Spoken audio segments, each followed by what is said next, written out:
Hello everyone and welcome to Accessible Tech Thursdays. This week we're talking about dictation. We're joined today with Erica Smith and Stephen Cooper.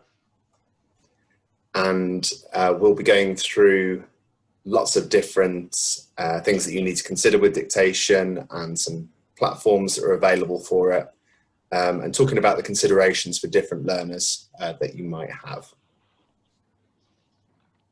Just to mention that our Twitter addresses are underneath our names, so if you want to follow us, it's at Neil J. Beck or at Erica Smith 2019, and also at Balcaris to follow Balcaris.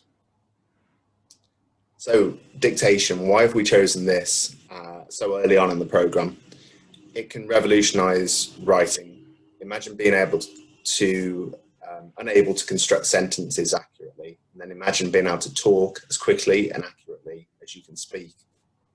That's not something that we're just kind of making up. This is something that students experience when they learn how to use dictation, having gone from single finger typing and losing track of sentences to suddenly being able to put down their ideas with much better accuracy and much better speed. So my background with Dragon is I spoke to the college that I was involved in and the team that I was in at the time and just said, how had we found dictation and were we using this with our current learners? We had in the past used it, and the experience was one that was very tricky. It was quite difficult. The previous setup that we'd used was Windows built-in dictation, and this was some years ago, and it was very difficult to train. So I had a go with it and found it very difficult. It was coming out with some real gobbledygook, and as amusing as it was, I can imagine it being very frustrating. So I looked into other options. Dragon was the main one that was listed. So I wanted to get trained up in that and use it as a tool for our outreach service.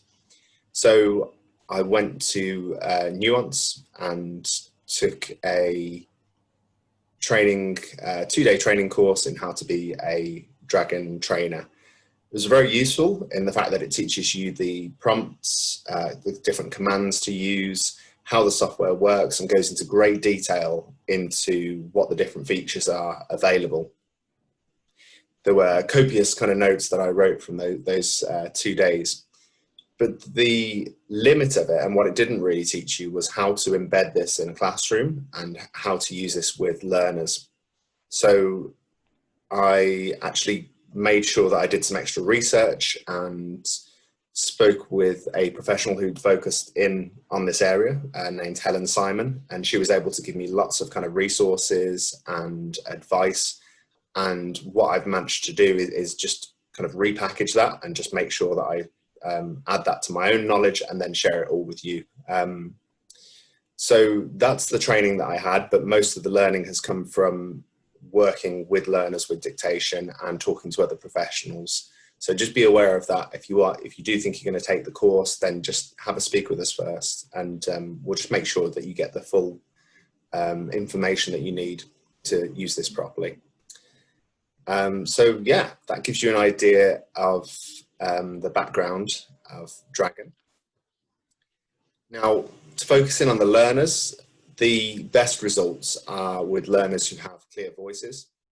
They have a good understanding of technology. They have a high level of resilience. Now, resilience is a really important one because it can be quite frustrating to have a piece of software that you struggle to use and becomes quite difficult. So resilience is that ability to make mistakes or have difficulties with it and come back for more. So it's very good to encourage resilience, and you can often do that by modeling it yourself and showing how you got frustrated and how you had problems but you carried on through. And learners who are comfortable with making mistakes, that's a real advantage. Sometimes you've got learners who you know, that this will hit their confidence if they don't do well with it. So we have to be really careful and not set them up to fail.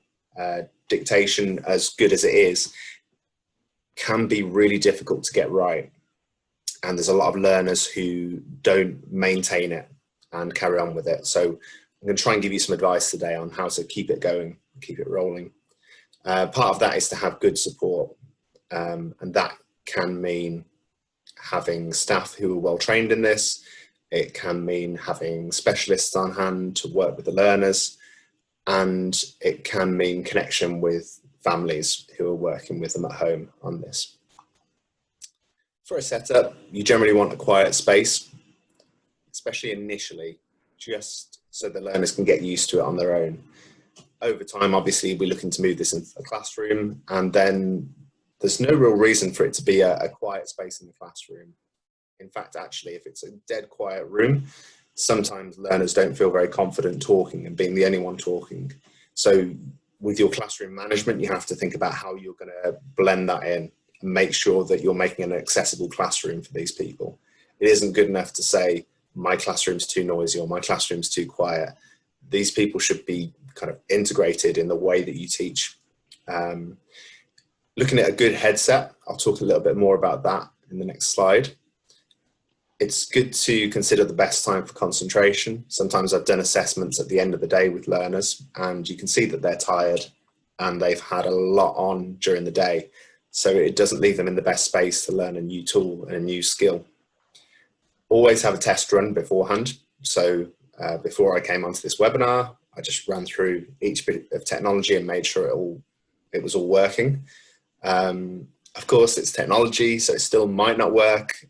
So, you know, kind of keep your expectations and set those, but do as much as you can to make sure that it's going to work.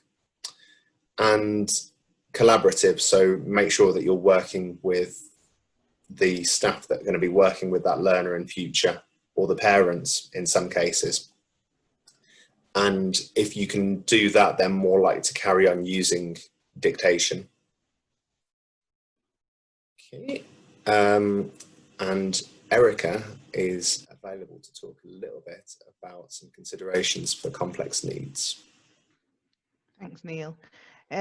Well, following on from what Neil said, typically because of the nature of the students I support, so High Furlong is a special school in Blackpool, and we have students with complex physical needs and disabilities. So we've not historically used dictation software. The most common way it's used at the moment is students using the Apple TV remote to kind of, you know, select whatever it is they want to watch on YouTube or Netflix and things. But we have, I've got a couple of students now, due to the current group we've got, that actually I think I will be purchasing the Dragon to try, because I find that some of our students who haven't got, who've got unclear speech or poor breath control, the free software is not as quite sensitive enough. So actually I need to look at a free trial and purchasing Dragon. I think that's what we're going to need. Really, from a special school perspective, I'm thinking if you have got a student who has got unclear speech or poor breath control due to maybe their positioning, then you will be looking to your health professionals, so your speech and language therapists and your physios, for support around that. And I think that's it from me. Yeah, great. Thanks, Erica. I know with Dragon in particular, you can, if learners have unclear speech, you can use, you can actually reprogram the words so that it learns how that learner talks. And with some of the softwares, you can't quite do that. So yeah, useful to know.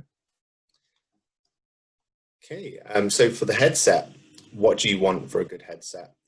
Ideally, noise cancelling makes a huge difference. This means that only the noise coming from your kind of voice is being detected. It isn't the background noise in the room.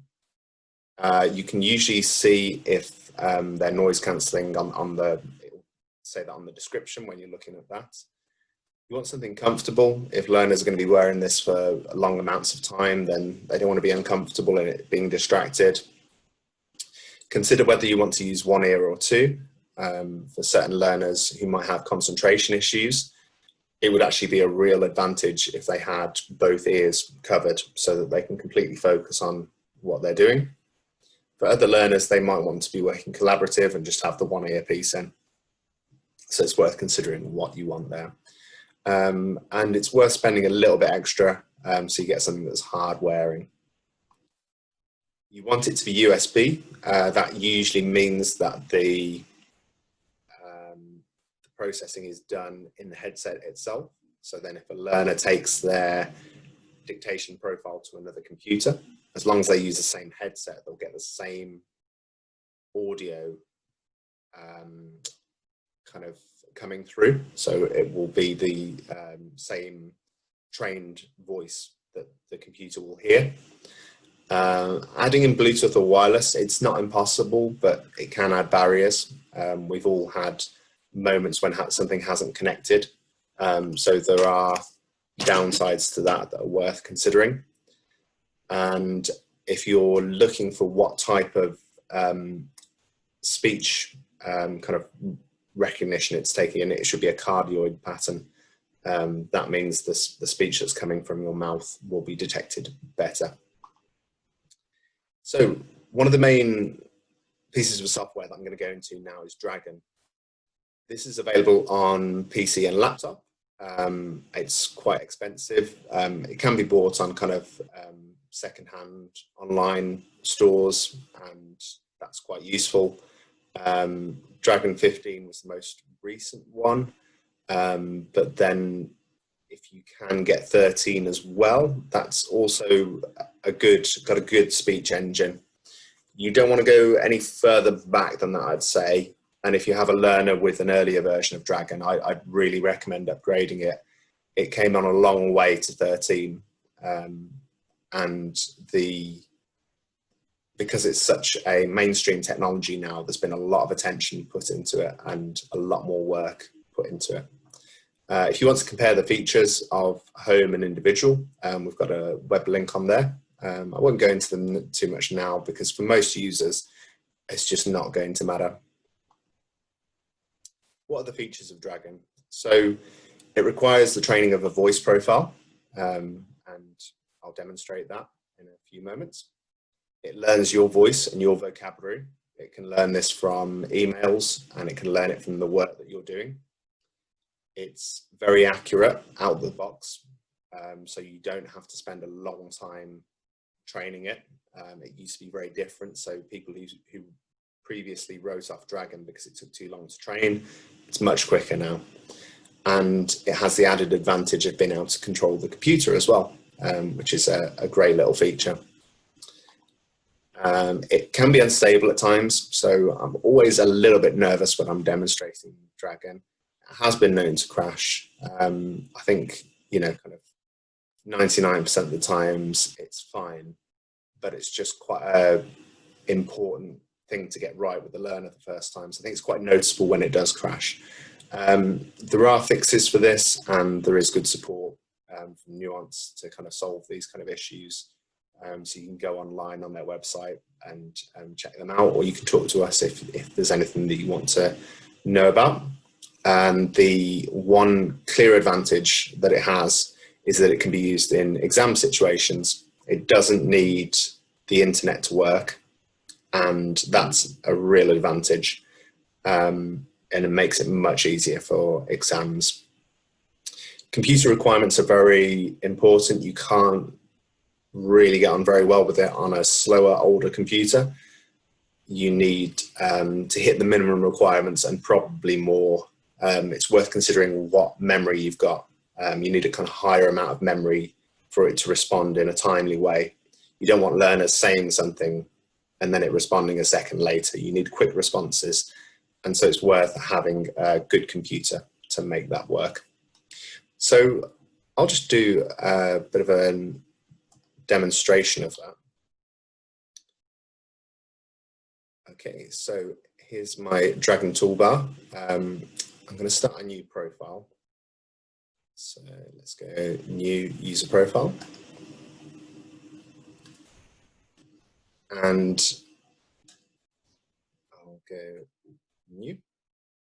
Next. Put in whatever name you want. And I'm going to go UK for my region, and then accent as standard. There are a few different options, and these are worth playing about if anyone kind of speaks with those kind of accents. And you can always play around with it and kind of see what works for the learners you're working with. When you see your device, you should see the green bar working. The inbuilt mic does work on a laptop, but obviously you won't get noise cancelling and you won't get the same high quality of speech. So I'm going to choose the headset that I've got. Now it gives a bit of advice on positioning the headset. Generally we say kind of a couple of fingers length away from the corner of your mouth is a good guide. Obviously if you're working with school students, it might be 3 fingers, but it's just that kind of distance away from the corner of your mouth. If you have it in front of your mouth, it will pick up on your breathing, and that's why it's important to have it slightly to the side. Okay, we'll click next. Now, this is the training text. One of the biggest tips I can give people is that you don't need to read this text. So what you can actually do is read anything as long as it's constant. So this could be a story, it could be asking a learner about something that they're interested in, and it's sorry, I just clicked off it. It's not important to have this exact text read out. So if I click start, and another little tip is just to give it a few seconds of silence just before you start. So it'll pick up your background levels of silence. I am reading this text out loud, clearly and naturally. I will continue to use this tone when I dictate with the product. Right now, I'm giving Dragon a chance to adapt to my voice and audio environment. As I talk, Dragon is checking the quality of the audio input and adjusting some settings. Good audio input is essential for accurate speech recognition. To achieve high accuracy, I should maintain a consistent distance between my mouth and the microphone. I should also minimize background noise. Dragon's website contains more tips as well as short videos. I will read this text from the beginning until the complete prompt. And what it will often do is cut you off before the end of the text. Because it's got enough information on your voice profile. Sometimes, rarely, it will carry on listening, and then I just advise people to just carry on talking or rereading the text out again. Worst case scenario, you can just go back and then start it again. If you're not sure on the quality of that, feel free to do it a few times and just set the expectation for the learner that it might be a few times and that it might not be instant. This is the only training bit that you need, really. So if you get this right, you can make the biggest difference. If you follow those little tips that we've just given, you can make a real difference in the quality of it. So I'm going to hit next, and now it's going to customize a voice profile for me. This voice profile is specific for me and based on that training, and I can save that. I can put that on other computers, and over time it will learn my voice better. So yeah, that is much quicker than it used to be. It used to be pages and pages of reading, and if you've got someone who has a learning disability already or is really struggling, the last thing they want to do is all that extra work. I'm going to hit don't enable now, just to protect my data, and you might want to consider that with your learners. And I'm going to hit finish. So that was how to train a voice profile. First time loading up, it'll come up with an interactive tutorial. You can go through that if you want, and it'll give you some tips, but there is a lot there. So it might be quite overwhelming for learners. So I usually close that down and just get stuck in, really.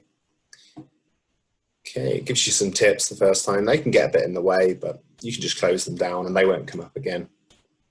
The first time you need to click on the icon to wake it up. go to sleep.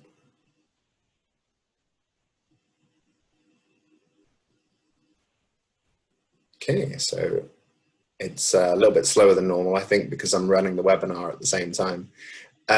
So you saw the different modes that it was in there. Red is when it's not listening and you can't wake it up with your voice.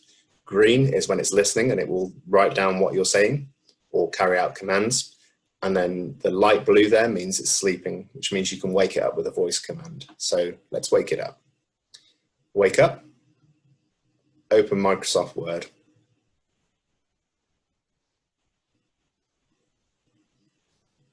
There's those tips again. Full stop. New line. So as you can see, it's taking down everything that I'm saying. Full stop. New line. You can add in different formatting and you can do different commands. Comma. You just need to make sure that you don't overwhelm learners with too much information to begin with. Full stop.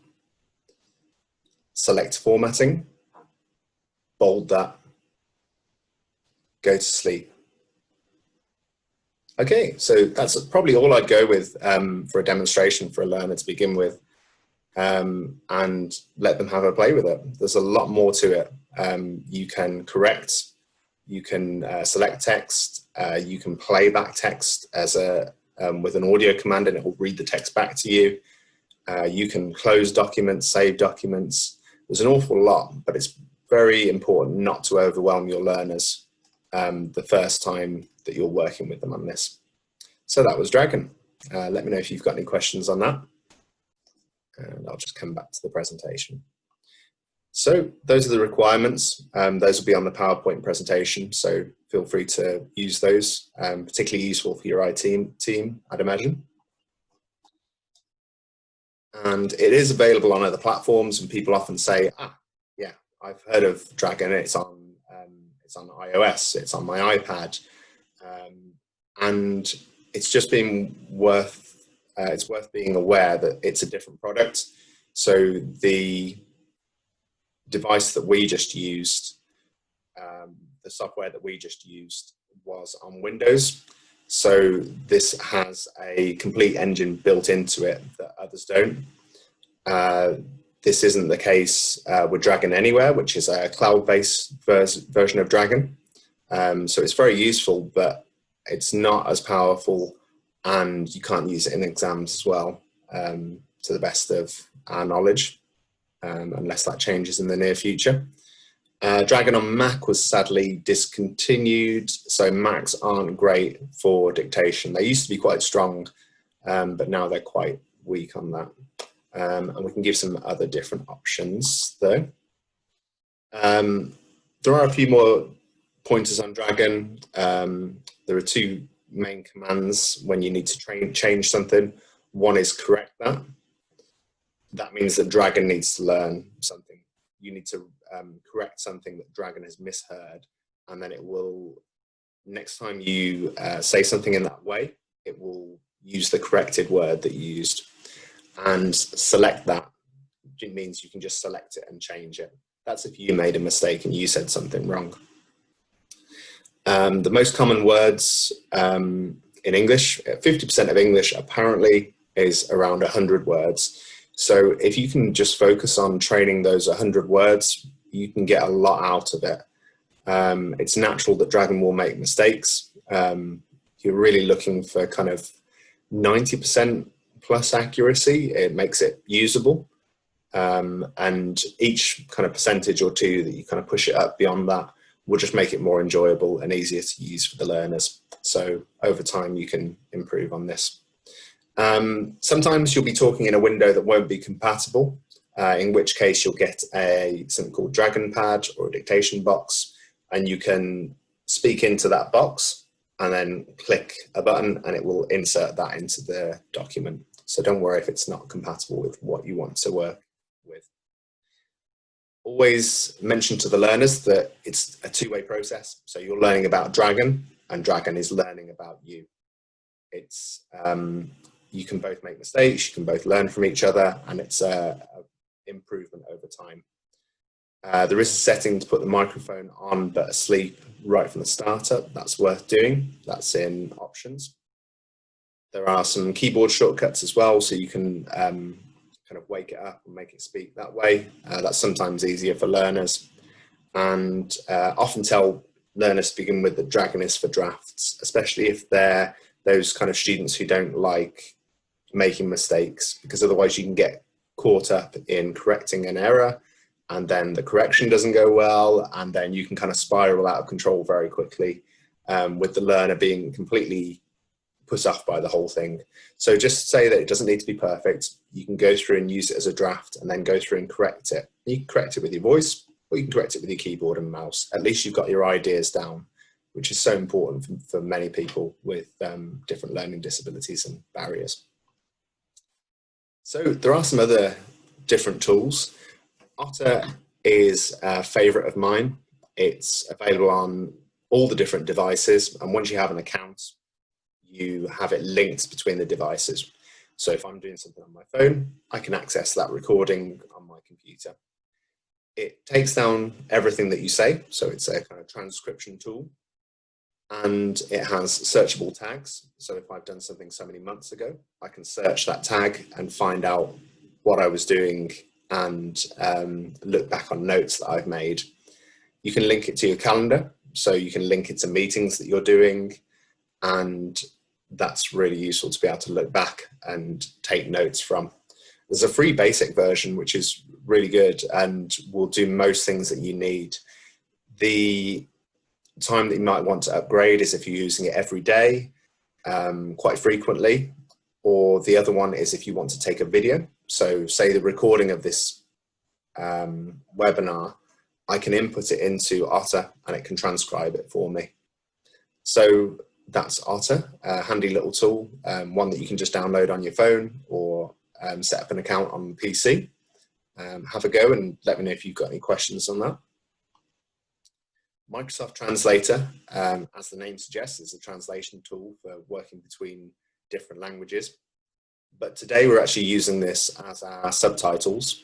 So we're actually, we downloaded a tool that is a PowerPoint add-in, but I can also have it on my phone, on a computer again, and it can be used for recording transcripts, and you can join the conversation with a link or a QR code. So if you were listening live to this webinar, you could join with that code in the bottom right-hand corner, JWKHI. And then my input can be English, but everyone joining this conversation can join in the language that they'd like. So we'll translate it into the language that they will use. So very good with students with English as a foreign language. Okay, Google Docs. This requires internet and a Gmail account. There are safeguarding issues, I suppose, as with any email account. So you've got to consider that you're not just setting them up with a dictation device, but actually a communication tool. So worth considering that. It doesn't require training, as we just had with Dragon, but it does. It doesn't learn from your voice, so it won't improve over time. There's no need to save documents, which is quite a handy little tool, especially if that extra process is extra work for learners. There's some issues with punctuation. Sometimes you'll say full stop and it will write the word full stop and vice versa. That's to do with the flow in which you speak, and it's important to get learners to speak at a steady state, and generally we say like a newscaster. So imagine you're on the news and how you would speak clearly and without jumbling your words into each other, and then it should be a bit better. Uses a generic voice profile, which means that sometimes it can pick up people better, sometimes it will pick up people worse. You're just kind of stuck with what they've developed. And it's free, which is a real advantage. So often we'll start people off on Google Docs just to see quickly and easily if it's right for them. So I've created this little document here, creative writing. This is in Google Docs. If I want to load this for the first time, I go to Tools and Voice Typing. And then when I click it, it will listen to everything that I say. Okay, and then I click it and it'll stop listening. So simple as that. It's a nice simple tool, and it's available in lots of different languages as well, which yeah, can again be handy. So that's Google Docs. I'd imagine what a lot of you are using at the moment is, oh yeah, sorry, it's available in, Dictation is available in Siri as well. This is quite a good one to just get going with on iPads or iPhones. It's powered actually by Nuance, who make Dragon. So there is a good high quality engine there. It's good for short bursts of text, maybe not longer pieces of work, but then I think that's the nature with mobile phones in general anyway. And it needs an internet connection, so worth considering that, especially with lack of exam usage. These tools can also be used together, so you can use Siri on your mobile phone and then Dragon on your computer. It's just worth considering what works best for that individual student. Office 365, this is one of the tools that I'm sure many of you are using at the moment. So if I go to my, here we go. So I'm in Microsoft Teams at the moment. This is my Word document that I've got as an example. And if I click in the top right here, there's a dictate button. When I click that, it will bring up this little dialogue here and start listening to whatever I'm saying. Okay, and then I just click the red button at the end and it will finish off there. It's pretty handy, and you can use the transcribe tool as well. And that's definitely much better than Windows used to be. Windows, actually, the dictation tool used to let them down. So they've done so well to update that and make it something that's built in. Yeah, big fans of accessibility when it's built into different software. Yeah, it's also available across many of the other Office apps. So if you're using Notes, it's available in there and also available in emails. There are some other good accessibility features in there as well, and we'll deal with that in the future Microsoft accessibility webinar that we're going to have. Mobile phones and tablets, there is a built-in tool on the keyboards. So if you go to the keyboard on your phone, you'll be able to see there's a microphone symbol right there whenever you're in a text window. And if you just tap that, then you can talk and it will take down what you say. It obviously won't compare to a more comprehensive package, but it is good used in parallel with other solutions. If you have any problems with that and you can't find the microphone symbol on your phone, just let us know, because sometimes it's something that you need to set up in the accessibility settings. Okay, so we've come to the end of the different tools. Just to mention that there's a Google Drive that I've set up with lots of different resources on there, including a blank form for people to fill in, which is more easy for to work with dictation. Dragon has built-in help that's really useful and quite clear, so that's worth using. And the Dragon website there as well has all kinds of different documentation, including things that you can give to your IT team, which will help them to set it up. And I've mentioned a few times exam accessibility. As we've mentioned in previous webinars, it's a really good time to consider this. There is more of an emphasis on using this now, especially in the times that we're living in and how difficult it can be to actually have a human reader with a learner in a classroom. So it's a really good time to get stuck in and start using these tools. Specifically for using any kind of dictation tool, the JCQ says that you can use speech recognition technology with predictive text when the candidate dictates into a word processor. However, the candidate will not have access to marks awarded for spelling, punctuation and/or grammar unless she has independently dictated spelling, punctuation and/or grammar. So that's using your voice to spell out letter by letter, which is possible but would take a long time. And there's also some information on the kind of disability or access needs that are generally covered by this. But if you think there's something that's not covered by that, then it's worth still kind of talking to people and finding out more. Okay, so we've actually got something quite interesting from Steve now on the value of good feedback and the link that that has with dictation. So Steve, over to you. Hi, thank you, Neil. It's probably worth me doing just a very brief introduction to myself, really, because it's the first time I've sort of appeared on one of these Thursday sessions. So as Neil says, my name is Steve Cooper. I am a teacher at Balcarras. We are a fully comprehensive school, and to be fair, I'm more here just to learn, actually, more than to present anything.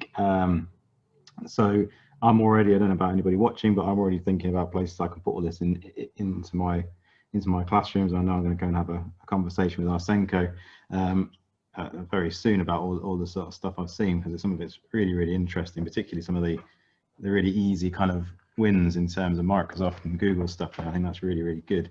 Now, what I want to show is not, I suppose, dictation really, but it's just something that I think when Neil said that he was doing dictation, this kind of thing, it kind of fits into the same sort of bubble, if you like, of what we can do. And one of the things that I've felt for a long time revolves around the idea of giving feedback to students. And I'm not sure if people are aware of him or not, but there's a guy called John Hattie who, if you're not aware of his work, he is really worth having a look at, because he's probably most famous for a book about visual, it's called the visible learning or something to that effect.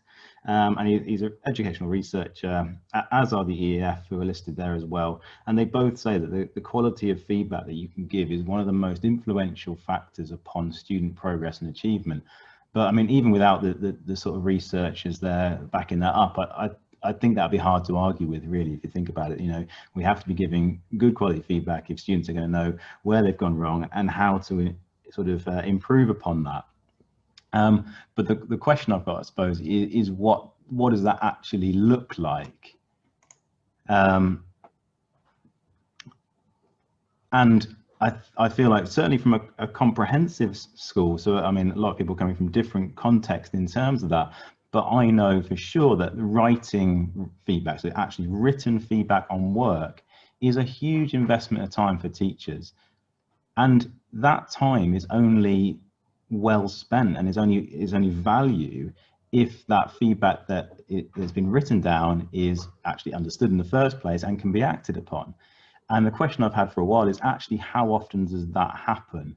And my sort of gut feeling on this is it's not that often, actually, as students really taking the time to read what's been written down, and also how much space there is to do that. Because in a traditional piece of work, that's actually quite difficult to give very, very in-depth feedback to the student on how they can improve upon what they've done.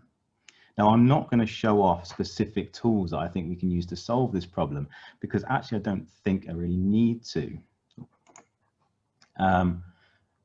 Because we've got these tools available to us, and that they're already on devices that almost all of us have. But I want people to consider the ways in which students they want to take on whatever it might be, new information. And typically, and more typically, I think that is going to be things like audio and video rather than written feedback as well. So what I'm encouraging people to try is to give feedback either potentially through an audio recording, and all phones these days have got audio recorders built into them pretty much, so everybody has that in their pocket, or even better is to do it through audio and video, so they can see the work that you're looking at and they can see where you're pointing out things that might need to improve, and so on. And I've been doing this a while, particularly on larger pieces of work, so maybe a piece of coursework they've done or whatever it might be. And you can really go through and really explain what it is that you think that student needs to do to improve upon that. And you can save that as an MP3 or a little video file, and that can be attached onto, again, whatever platform you're using, be it a Microsoft Teams approach or Google or whatever. It can just be attached very, very easily to that piece of work. And the feedback I've got from students in terms of how useful it is, it sort of speaks for itself, really, that it is a much preferred, generally speaking at least, approach to actually giving good value feedback. So I just wanted to add that in as a sort of, I think, relatable topic, at least to what Neil's been talking about today.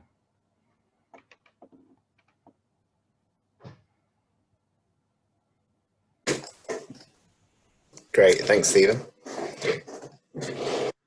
Okay, so that brings us to the end of our dictation webinar. Thank you very much for everyone that's attended and tuned into this after the event. If you've got any questions, then let us know. This is such a large area that we've really had to pack this in, and we really want to hear about how you're using this with your learners and how you get on. So please let us know if how you're doing with it all. Just to mention, next webinar is going to be vision. So we'll be looking at lots of different visual settings and tools that you can use to help your learners see the kind of resources that you're creating and do their own work. That's on the 24th of September. So be sure to register for that. And then after that, we've got one on physical kit, which will be the 1st of October, and that's a 4:15 one, and that will have a drop-in session as well at the end. Then we'll be moving on to delivery, which will be covering video calls, blended learning, flipped learning, and visual learning. We're also potentially looking at throwing in something there on therapy, remote therapy. So hopefully that'll be something useful for you all. If you want to see any of our past recordings, we've got the YouTube channel there that you can follow. Follow us on Twitter at EdTechDemo. Got a LinkedIn profile and Facebook link there too. And if you want to sign up for further assistance, so with any kind of training, or we can do assessments or work with your learners, then click on the link and follow the link at edtechdemonstrator.lgfl.net. Thank you to everyone that attended. And just before we finish, I'm just going to check and answer one of the questions from David Allen. Microsoft told me it uses AI to recognize voice. Is this correct? Yes, I think it is. I think both Microsoft and Google have their own engines for this. I know Google's works very much in the way that when you say something, it will, almost like the search function, it will predict what you want to say. So if you've used words in a certain context, then it will link to other words it knows is likely to be used in that context. So yes, they use this, and the only downside obviously to Microsoft and Google is they do it all online, which can cause difficulties if you've got any internet connection problems, or you want to use that with exams later down the line for learners. Great, thanks, David. Glad you used it. Just to nip in there as well, Neil, on that, there was quite a bit about in sort of techie news a little while ago about how good Microsoft was sort of claiming their recognition was, and there were some articles that came out about how it was supposedly meant to be as good as human voice recognition because of all the AI stuff they were putting in there. I mean, whether or not it is or not, I suppose it's down to people's views and opinions on it, but there was certainly quite a lot of sort of news in the tech world. I know a couple of years ago when they were really working on this about how good it was meant to be because of that. Oh, good. Yeah, I know they've come on leaps and bounds, and it's exciting to see it being so mainstream now. And yeah, so thank you to Stephen Cooper, and thanks to Erica Smith, and thanks to everyone that joined us. And take care, and we'll see you next time.